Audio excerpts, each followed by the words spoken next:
अस्सलाम वालेकुम। वालेकुम अस्सलाम वरहमतुल्लाह। जी, तालिब शेख बोल रहा हूँ विक्रोली मदीना जामा मस्जिद से। विक्रोली मदीना जामा मस्जिद से तालिब हाँ, अब शेख। आपको अक्सर ऐसी जगह से कॉल आ रहे होंगे आप ही के या यहाँ से ज्यादा आ रहे हैं। हाँ, तो मसला ही कुछ ऐसा है कि बाहमी आना ही है। बिल्कुल आपने एक बिल्कुल। वीडियो बना के जो डाली थी उस सिलसिले में आपसे शायद सुबह बात भी हुई है, शायद दोपहर में अब्दुल गफ्फार भाई की बात हुई शायद आपसे। जो आपने एक वीडियो बना करके डाली थी हजरत जी, जिसमें मतलब कमेटी ने ये कर दिए। पहले तो जो अवाम उन्नास का ये मतलब नजरिया ही है कि कमेटी के जो लोग होते हैं या मुतवल्ली हजरत जो होते हैं वो चोर होते हैं। हाँ, मतलब ये अक्सर नजरिया अक्सर व बेशतर नजरिया यही है और इसी को मैं तकरीबन 7 और 8 साल से देखते हुए आ रहा हूँ। और मेरे अंदर कहीं ना कहीं एक वो थी कि जुस्तजू कि इस नजरिए को बदला जाए। बहुत अच्छी पहल अपने इलाकाई सतह पे शायद किया जाए या फिर जो भी है इंफरादी तौर पे किया जाए, मगर लोगों के दरमियान से इस नजरिए को खत्म किया जाए, क्योंकि ऐसा बिल्कुल नहीं है कि हर मुतवल्ली और हर कमेटी का जो फर्द है वो चोर है।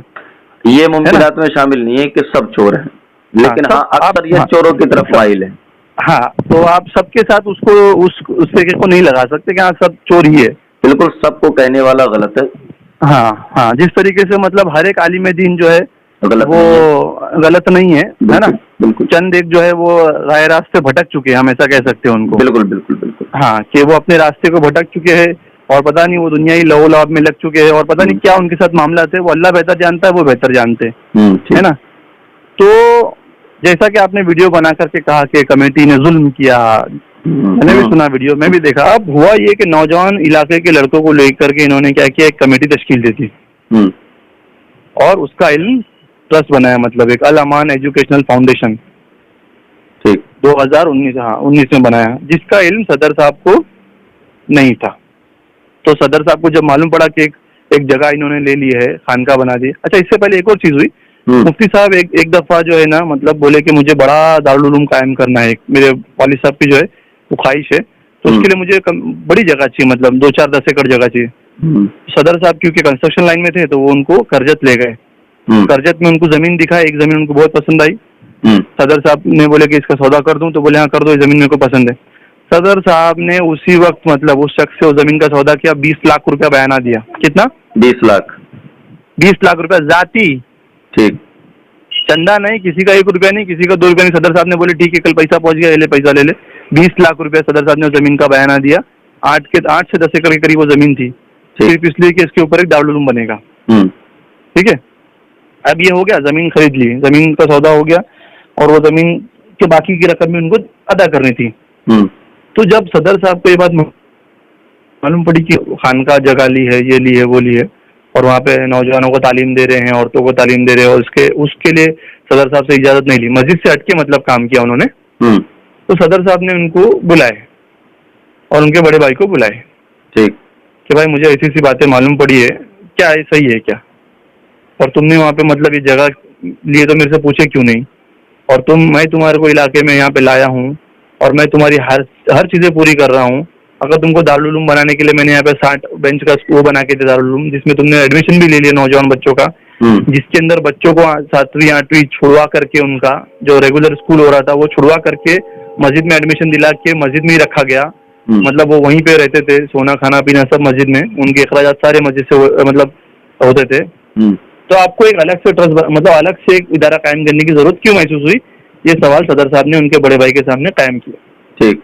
तब मुफ्ती साहब का जवाब था उनके बड़े भाई के दस्त के पे कि मेरा उस इदारे से कोई ताल्लुक नहीं, वो लड़कों ने किया इलाके के और वो मुझे बुलाते हैं दर्स व तदरीस के लिए, मैं जाता हूँ इसी गर्ज से। तो बोले कि हाँ, बोले बस। तो बोले आइंदा आप नहीं जाएंगे। तो बोले मतलब मुफ्ती जुबैर साहब ने कहा आइंदा आप नहीं जाएंगे, आपको जो कुछ काम करना है आप मस्जिद में कीजिए, है ना। आप जो कुछ आपको जो सामान चाहिए, जो कुछ चाहिए, जो सारी चीजें चाहिए आप मस्जिद में कीजिए। अच्छा, अब उसमें ये सारी चीजें हुई तो उन्होंने कहा ठीक है, मेरा उससे कोई ताल्लुक नहीं, मैं नहीं जाऊंगा। उसके बाद वो जो दूसरे लड़के हैं वो लोग आए सदर साहब के पास, मतलब उन्होंने अपना एक्सप्लेनेशन दिया कि भाई मुफ्ती साहब का उससे कोई ताल्लुक नहीं है, हमने शुरू किया है और उसमें आप उनको कुछ ना कहें, उनकी कोई गलती नहीं है और हम लोग शर्मिंदा है, नादिम, हम लोग माफी मांगते हैं उनकी तरफ से, ऐसा कुछ आपको लगा है तो, है ना। सदर साहब ने कहा देखो मेरा तुम्हारे से कोई वो नहीं है मसला, मेरा मसला सिर्फ ये था कि अगर आपको कुछ ऐसा करना था तो मेरे इल्म में लेके आते कम से कम, जिक्र करना चाहिए था। कम से कम मेरे इल्म में लाते कि इलाकाई सतह पे अगर कोई इंतशार होगा तो मैं उसको फिर झेलूंगा, बिल्कुल, क्योंकि मैं इलाके में रसूखदार आदमी है ना, और लोग उनको जानते हैं, इनकी बात पे वो करते हैं, भरोसा करते हैं। ठीक। तो कम से कम मेरे इल्म में लाना चाहिए था, और मुझे तकलीफ हुई कि मतलब मैं आपके साथ मतलब दिलो जान से लगा हूँ और आप चीजें मेरे साथ छुपा रहे हो। तो बहुत ये सब चीजें हुई, और ये तनाई में हुई, गोशे तनाई में। इसके सिर्फ मुफ्ती साहब बैठे थे, मुफ्ती जुबैर साहब बैठे थे। भाई काफी ज्यादा वक्त ले रहा हूँ, माफ करना। चलिए मैं बताऊं आपसे मेरे भाई, ये मुतवल्ली साहब की जो मदह सराई है ना, ये मुकम्मल तरह से मैं जहन में फिट कर चुका हूँ। और नहीं सुनिए, अभी जो बुनियाद है, जो आपस की में मतलब जो हुआ है ना, ये मामला यहाँ तक क्यों आया, कमेटी ने उनको निकालने पे आमादा क्यों, इसकी बुनियाद ये है। मैं उसी तरफ माइल कर रहा हूँ, मैं उसी तरफ माइल मदह सराई से अब हटके थोड़ा सा इस फतवे की तरफ आकर के रोशनी डालिए। आ जाते बस उस पे आता हूँ। तो हुआ ये कि भाई इन्होंने फिर अपना खुद का एक जो ट्रस्ट है वहाँ पे कायम कर दिया, जिसमें ये लाइफ टाइम प्रेसिडेंट है, मतलब इनको कोई हटा नहीं सकता उस ट्रस्ट से। और जिसे वो उसके कानून इस तरीके से कि जिसे चाहे उसे हटा सकते हैं। ठीक। अब हुआ ये कि सदर साहब को जब मालूम पड़ा कि ये लाइफ मतलब इन्होंने ट्रस्ट कायम कर दी, पहली दफा इन्होंने कहा कि मेरा उससे कोई ताल्लुक नहीं है, और जब चैरिटी कमीशन से पेपर निकाले गए तो वो पेपर मेरे पास है, जिसमें मतलब मौलाना सलमान साहब जो है वो उसके अंदर लाइफ टाइम प्रेसिडेंट है, चैरिटी कमीशन से सर्टिफाइड कॉपी है मेरे पास। ठीक। तो अब वो ये और तकलीफ दे बात उनको मालूम पड़ी, ये मालूम पड़ी 2019 के आखिर अरसे में। तो जब ये मालूम पड़ी ना, तो सदर साहब ने इनके बारे में मजीद तहकीकात आप शुरू की।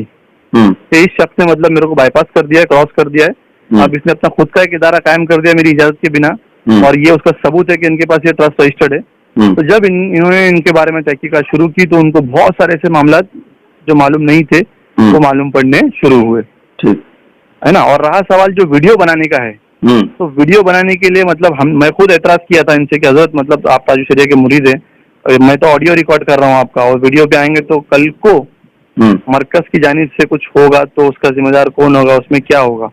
तो मुफ्ती सलमान साहब का कहना था कि देखिए मेरे पास जामिया अल-अज़हर मिस्र से ये इख्तलाफी मसला है वीडियो का, और जामिया अल-अज़हर मिस्र से मेरे पास जवाज का फतवा है। मेरे पास जामिया अल-अज़हर मिस्र से जवाज का फतवा है और ये इख्तलाफी मसला है वीडियो, ये उनका कहना था। बोले कल को कुछ होगा तो मैं देख लूंगा, आप उसकी फिक्र मत करो यार, इतना डरते हो दीन का काम करने से, ऐसी बात की उन्होंने। मैंने बोला ठीक है भाई करो फिर। तो पहले प्रैक्टिस की गई, बुलाए इन्होंने कहा कि वो करो, तो मोबाइल से रिकॉर्डिंग स्टार्ट की सबसे पहला। तो मोबाइल से क्लैरिटी वगैरह नहीं आने लगी, तो एक दिन जो है ना मुफ्ती साहब ने सदर साहब को कहा क्या भाई इतना सब करते हो, कैमरा का इंतजाम नहीं कर सकते, हाँ जिसमें कोई क्लैरिटी आ रही है लोग क्या देखेंगे। तो फिर सदर साहब ने 90,000 का कैमरा मंगाया इनके कहने पे। कैमरा जो मंगाया गया मुफ्ती साहब के कहने पे मंगाया गया। हाँ, इसको मैं और क्लियर कर दूं, मुफ्ती साहब ने जो कहा है वो ये कहा है कि ये कमेटी के अफराद ही कैमरा लेकर के आए, लेकिन हकीकत ये ये मंतिक है। हाँ, हकीकत ये कि मुफ्ती साहब ने कहा तब आप लोग लेकर के आए। बिल्कुल ये अब वो उसके लिए तो मैं हलफ लेने के लिए तैयार हूँ। ये मंतिक का जुमला है कि कमेटी के मेंबरान कैमरा लेकर के आए। भाई स्टोर से जाके हम ही खरीद के लाए। बिल्कुल लेकिन इसका मतलब ये कहने के मुताबिक हुक्म की तामील की आपने। बिल्कुल, लेकिन उसमें नियत देखी जाएगी ना कि मंगाया तो आपने था। हाँ बिल्कुल आप कैमरा लाए और एतराज पूरा हमारे सर पे थोप दिए कि भाई आपने जो है ये किया। चलिए फिर ये वो कैमरे का हो गया स्टोरी, हमने कभी उस पर गौर भी नहीं किया, कभी एतराज आया भी नहीं मुफ्ती से। और ऐसी चीजें जो है ना धीरे धीरे एक दूसरे से क्लैश करने लगी। 2 से 3 बार मुफ्ती जुबैर मिसबाही के हाथ पे इन्होंने मतलब कहा कि मैं आइंदा ये नहीं करूंगा, ये चीजें नहीं होगी, मगर होने लगी। धीरे धीरे करके लग गया लॉकडाउन। ठीक है। अब दोनों के दरमियान में जो है ना एक खलिश कहीं ना कहीं आ चुकी थी कि भाई ये इनकी कुछ चीजों को लेकर के परेशान थे, और वो भी कि भाई ये सदर साहब मतलब ये चीज में रोक रहे, वो चीज में रोक रहे, ये करने नहीं दे रहे, है ना। जबकि सदर साहब को एक प्रॉपर डायरेक्शन में कराना चाहते थे चीजें कि इस तरीके से करो, ठीक है। और आप क्या चाहते थे कि आजादाना मिजाज के भाई मुझे करने दिया जाए। इन्होंने कहा कि मदरसा मेरे हाथ में दे दो, मैं मेरे हिसाब से चलाऊंगा, उसका फीस वगैरह का इंतजाम भी मेरे पास दे दो।